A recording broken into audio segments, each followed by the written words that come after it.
Hi, welcome to this next video. My name is Ritesh. The internet has changed the way we humans communicate and share information with each other. However, technically, the internet is not the only factor for all such advancements.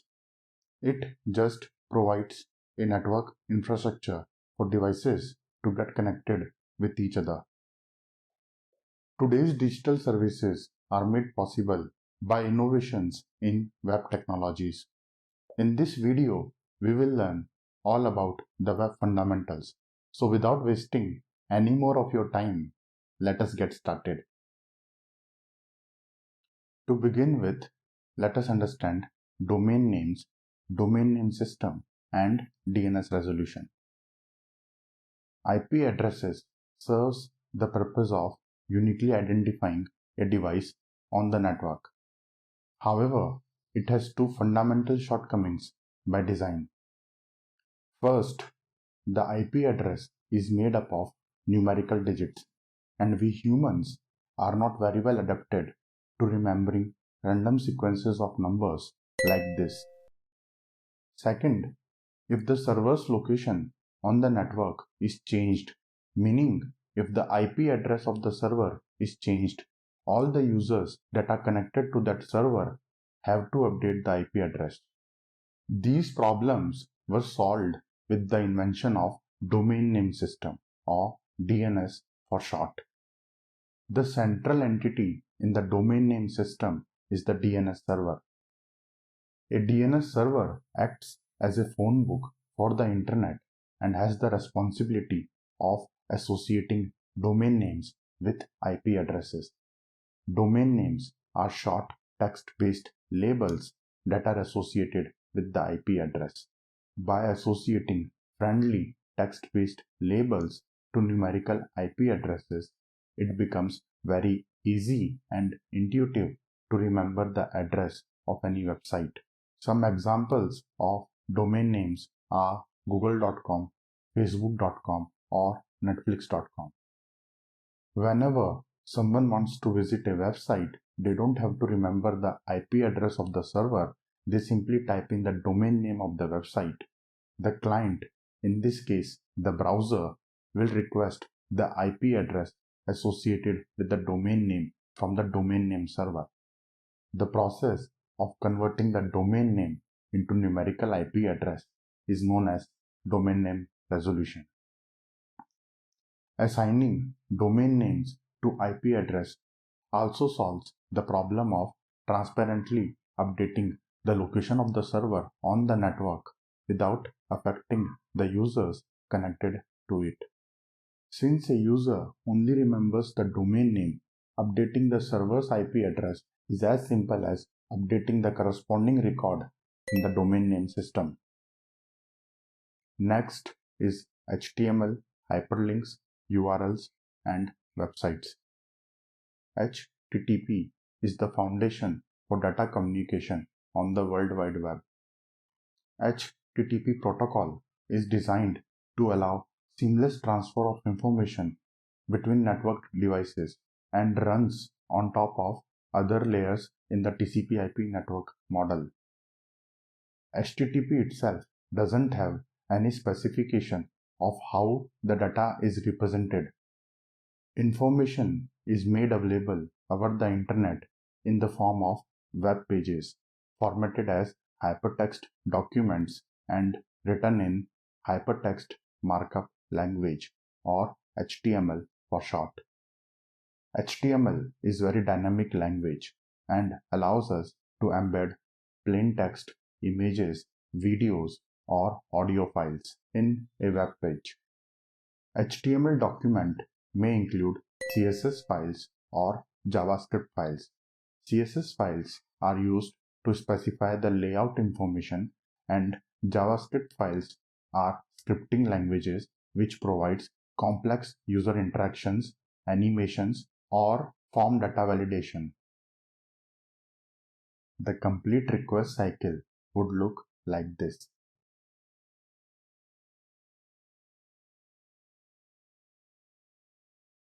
HTML only contains the markup text and does not specify how the page would look or how it would be structured.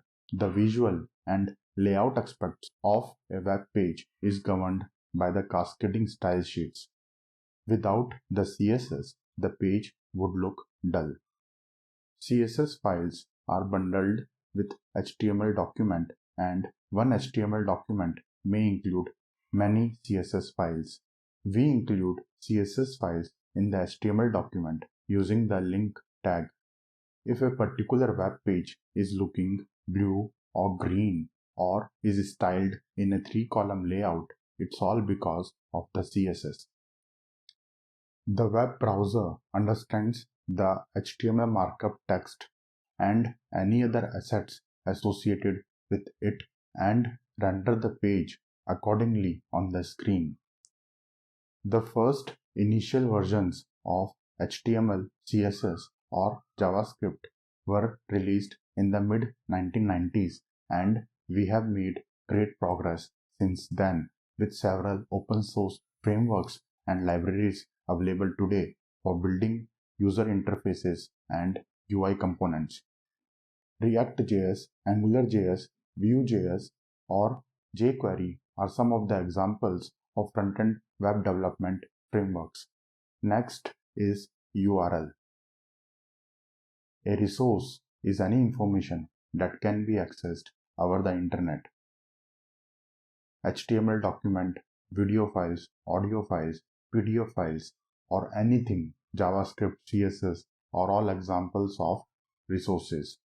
Resources on the World Wide Web are uniquely identified and located through character strings known as Uniform Resource Locators or URLs. Some examples of URLs are these. The domain name, also called the host part, uniquely identifies a website address, and the path segment uniquely identifies a resource on the server. Next is hyperlinks.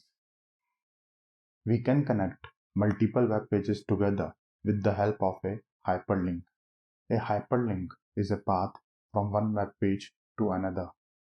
A user can follow the path by clicking on the link to get redirected to the next web page. By linking multiple web pages together, we arrive at a web-like structure and hence the name World Wide Web. It's a web of web pages or hypertext documents. Multiple web pages with a common theme and usually a common domain name makes up a website. Some examples of websites are google.com, adobe.com, uber.com, or yahoo.com. Next, let us understand how programs communicate with each other over the internet. Take a pause and think, how do we humans communicate with each other? To think of it, whenever someone wants to communicate with someone else, the general concept is one of them initiates the communication. For example, me saying, hello, hi, how are you doing? And receiving a response from the other end, hi, I'm doing great, thanks for asking. Computer programs interact with each other over the network in the same way. This is known as request-response paradigm. Request-response in the sense that one of them sends a request to the other one and receives a response in return. In the context of the web, the programs sending the request are called browsers or client programs, and the programs who are processing the request and generating a response are called web servers. If a program P1 wants to communicate with any other program P2, not only it needs to uniquely identify the host computer hosting the P2 program, but it also needs to uniquely identify the P2 program from all those other programs running on the computer. The host computer is identified by the unique IP address, and the program running on the computer is identified by the port number it is bound to. Port numbers on a computer range from 0 to 65535. Port numbers are divided into three categories. Port numbers from 0 to 1023 are called well-known ports. They are controlled and assigned by the Internet's Assigned Numbers Authority or IANA. As an example, the port of communication for HTTP is 80 and for HTTPS it is 443.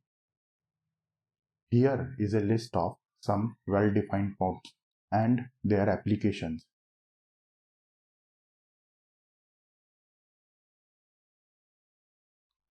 Port numbers from 1024 to 49151 are called registered ports. They are not controlled and assigned by IANA. However, users must register them with IANA to use with TCP/UDP applications and should be considered as semi-registered ports. Port numbers from 49152 to 65535 are called dynamic or private ports. They are also known as ephemeral ports. They are open for use without the prior approval from IANA.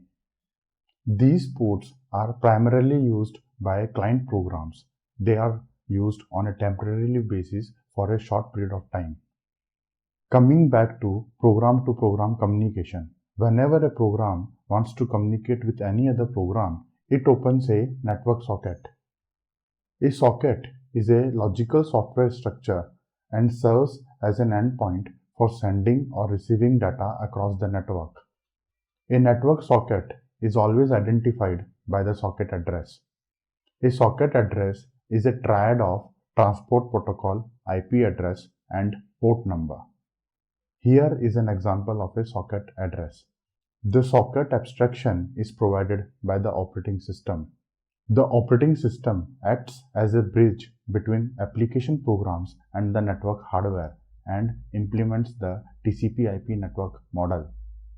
In the context of the web browsers and web servers hides away all these details from us, and as software developers, we don't have to worry about all those things. However, I think it's best to understand the fundamental concepts. One more fundamental concept of socket is that it is a two-way communication channel. The web servers use the same socket connection to send the response back to the web browsers. Until the response is sent, the socket connection is kept open. This is the synchronous mode of communication. The connection is always kept open for a fixed period of time, known as timeout. Generally, the default timeout is 30 seconds, after which the connection is forcefully closed by the server to preserve computing resources.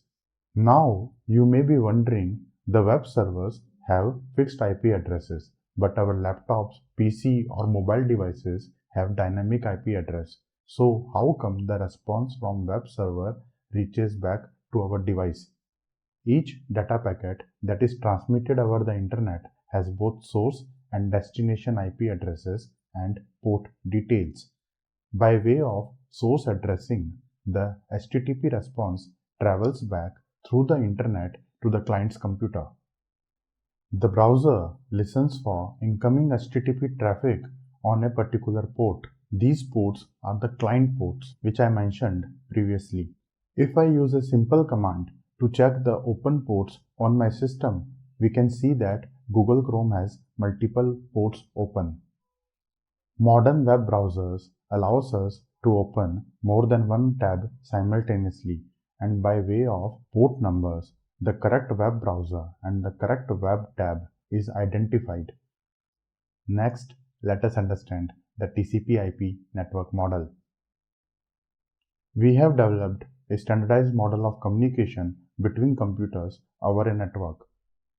In this standardized model of communication, known as TCP/IP network model, each protocol in the Internet Protocol suite forms a logical stack.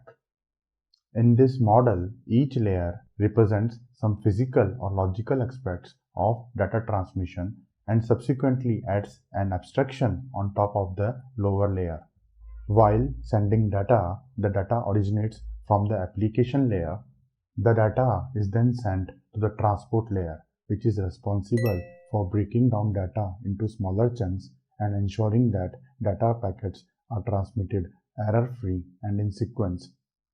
Next, the data is transmitted to the Internet Protocol layer, which is responsible for adding source and destination IP address headers and finding the best possible route from source to destination.